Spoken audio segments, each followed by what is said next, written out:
کیا فرمائیں گے؟ کچھ ایسے پوائنٹس دارالفتہ میں آپ کو اسپیشلی تجربات ہوتے ہوں گے، عوام سے ڈائریکٹ رابطہ ہوتا ہے یا مسجد میں بھی ہوتا ہوگا، آپ سے لوگ سوالات کرتے ہوں گے، تو سوال کرتے ہوئے کیا چیزیں بالخصوص پیش نظر رکھنی چاہیے، ایک شرعی سوال اسپیشلی؟ بسم اللہ الرحمن الرحیم۔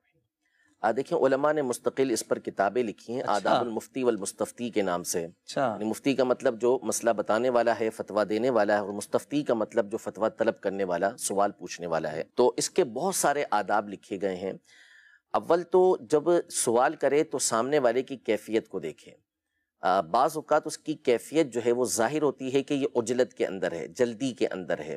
اب جیسے مثال کے طور پر آپ دیکھ رہے ہیں کہ وہ نماز پڑھ کے فارغ ہوا اور اس کو جلدی ہے کہ وہ لوگوں سے ہاتھ بھی جلدی ملا رہا ہے اور آگے جانے کی کر رہا ہے، اور اس میں کوئی اس سے چپک جاتا ہے اور اس سے مسئلہ پوچھنے لگ جاتا ہے، تو بعض اوقات جو ہے وہ جو بتانے والا ہے وہ پریشانی کے اندر مبتلا ہو جاتا ہے۔ اب اس کے اپنے آداب ہیں جواب دینے والے کے کہ اس کو کیا کرنا چاہیے، لیکن یہاں پہ چونکہ آپ نے سوال کرنے والے کے حوالے سے پوچھا تو اس کو یہ دیکھنا چاہیے کہ اس کی کیفیت کیسی ہے، اس کی حالت کیسی ہے۔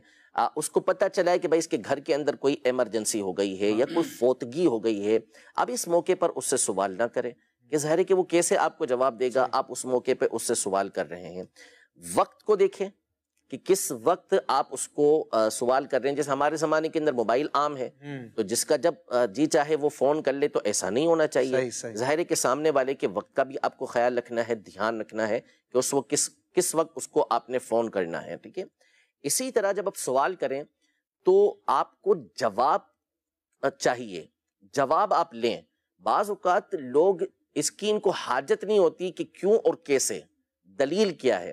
یعنی بعض اوقات مسئلہ پیچیدہ ہوتا ہے، اس کی دلیل بیان کرنا مفتی پر لازم نہیں ہوتا۔ مثال کے طور پر 3 طلاق کا کوئی مسئلہ آ گیا، اب وہ کہہ رہا ہے کہ بھئی اس پہ دلائل کیا ہیں، یعنی مفتی نے کہا کہ ہو گئی، وہ کہتے ہیں کیسے ہو گئی۔ یا مثال کے طور پر کاروبار کا مسئلہ لے لیں، کوئی شراکت کا پیچیدہ مسئلہ آ گیا، شرکت کا، کہ جو سامنے والے کو سمجھ نہیں پڑے گا کہ اس کی علتوں کو بیان کیا جائے۔ ڈاکٹر سے جا کے یہ تھوڑی پوچھتے ہیں کہ بھئی یہ والی دوائی آپ نے کیوں لکھی ہے، صحیح بات، فارمولہ کیوں آپ نے یہ والا دیا ہے، تو ڈاکٹر تھوڑی اس کو بتائے گا کہ بھئی اس فارمولے کے اندر یہ چیزیں موجود ہیں، اس کی وجہ سے پھر آپ کا علاج ہوگا۔ بعض اوقات ہوتا ہے کہ سامنے والے کو مفتیان کرام دلیل سمجھاتے ہیں، لیکن وہ ان کی صوابدید پر ہے کہ وہ سمجھانا چاہیں تو سمجھائیں۔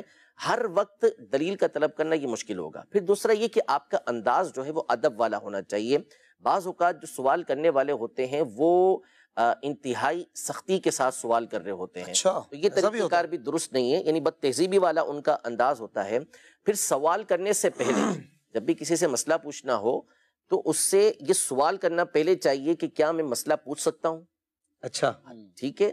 بعض لوگ ڈائریکٹ سوال کرتے ہیں، اب ٹھیک ہے سامنے والا جواب آپ کو دے گا، مفتی صاحب جو ہیں وہ جواب دے دیں گے آپ کو، لیکن ادب میں سے یہ ہے کہ اس سے یہ کہا جائے پوچھ لوں، مسئلہ پوچھنا ہے۔ اچھا واٹس ایپ پہ بھی اس طرح ہوتا ہے کہ وہ سوال پوچھا جاتا ہے تو وہ پھر ان کو مطالبہ ہوتا ہوگا کہ فوراً جواب ملے، جلدی ملے، تو یہ بھی اسی پر آ رہا ہوں۔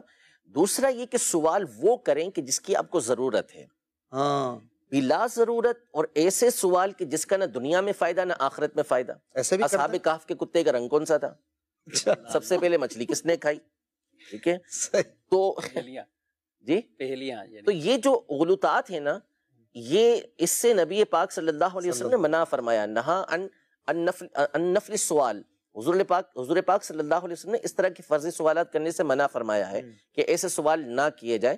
تو سوال وہ کریں کہ جس کے ذریعے سے آپ کی آخرت کو یا دنیا کو فائدہ ہو۔ حدیث پاک میں یہ ارشاد فرمایا کہ حسن السوالی من نصف العلم، اس سے ملتی جلتی حدیث پاک کی ارشاد فرمایا کہ اچھا سوال جو ہے نا یہ آدھا علم ہوتا ہے، کہ سوال کر کے وہ ایسا سوال کرتا ہے کہ جس سے اس کی ذات کو بھی فائدہ پہنچتا ہے اور سامنے والی کی ذات کو بھی فائدہ پہنچتا ہے، دوسروں کو بھی اس سے فائدہ پہنچتا ہے۔ تو سوال وہ کریں کہ جو کام کا ہو، اور دوسرا یہ کہ عجلت نہ کریں۔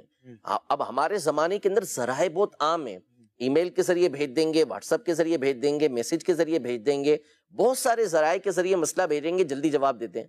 بھائی اگر کوئی مصروف شخصیت ہے تو وہ اتنے واٹس ایپ پڑھے کیسے، اتنے واٹس ایپ سنے کیسے؟ نہیں، بعض اوقات جب ہم موبائل کھولتے ہیں تو گروپوں میں ہم اتنے زیادہ نہیں ہیں، چند مخصوص گروپ ہیں ہمارے جس کے اندر ہمارا نمبر ہوتا ہے، کھولو تو پتہ چلتا ہے 200 250 300۔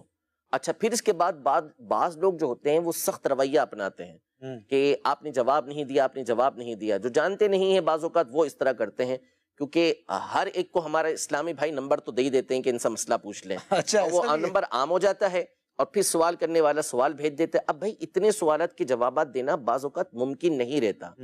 تو آپ کو اگر جواب نہیں ملا تو آپ دارالافتاء سے رابطہ کریں، آپ کسی اور ذریعے سے مفتیان اہل سنت جو ہیں ان سے رابطہ کریں تو آپ کو جواب مل جائے گا.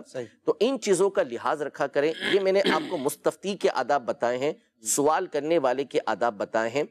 تو ورنہ بہرحال جو جواب دینے والے ہیں ان کے اپنے آداب ہیں کہ ان کو کیا کرنا چاہیے.